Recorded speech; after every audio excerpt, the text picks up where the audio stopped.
Karibuni ndugu wasikilizaji katika simulizi hii yenye mafunzo tele. Leo tunazama katika ulimwengu wa Ramadhani, kijana aliyepoteza dira katika mkondo wa maisha. Katika kijiji kidogo kilichozungukwa na milima mikubwa na miti ya miembe iliyotoa kivuli kizuri, aliishi Ramadhani, mtoto wa pekee wa mjane mmoja. Upendo wa mama yake kwake ulikuwa kama bahari isiyo na mwisho, akimlea kwa maadili mema, heshima na kumuongoza katika njia iliyonyooka. Lakini kama jani lililopeperushwa na upepo, Ramadhani alianza kugeuka. Marafiki zake waliojaa anasa na starehe za muda mfupi walimvuta katika maisha ya upotevu. Alianza kurudi nyumbani usiku wa manane, akimjibu mama yake kwa ukali na dharau. Mama yake, moyo wake ukiwa umejaa huzuni, alilia kimya kimya, akitumaini mwanawe atarudi katika njia iliyonyooka.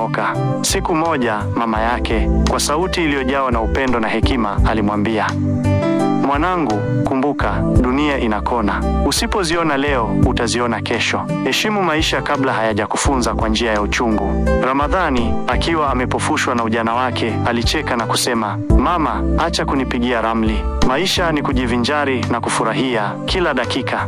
Miaka ilipita na Ramadhani akaacha shule, akijitumbukiza katika maisha ya uhuni. Hatimaye alikamatwa kwa wizi na kuhukumiwa kifungo cha miaka 5 gerezani. Gerezani, Ramadhani aliandika barua nyingi kwa mama yake, akitafuta msamaha na upendo wake, lakini hakupata jibu. Upweke na majuto vilimtafuna kama moto. Alipotoka gerezani, alikimbilia nyumbani, lakini hakumpata mama yake. Jirani yake kwa huzuni alimwambia, "Mama yako alifariki miaka 2 iliyopita, moyo wake ukiwa umevunjika. Alikuwa akikusubiri kila siku, lakini ulinyamaza kimya."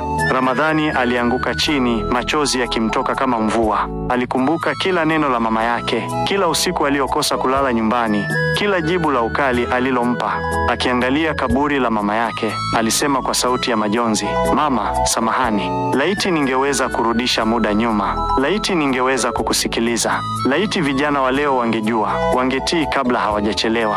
Ndugu wasikilizaji, hadithi ya Ramadhani ni onyo kwetu sote. Tuheshimu wazazi wetu, tutumie muda wetu vizuri, na tusikubali kupotoshwa na anasa za dunia. Kumbuka, kila tendo lina matokeo yake. Hakika, ndugu wasikilizaji, hadithi ya Ramadhani inatufunza mengi. Tunapojifunza kutokana na makosa yake, tunaweza kuepuka maumivu na majuto ambayo aliyapitia.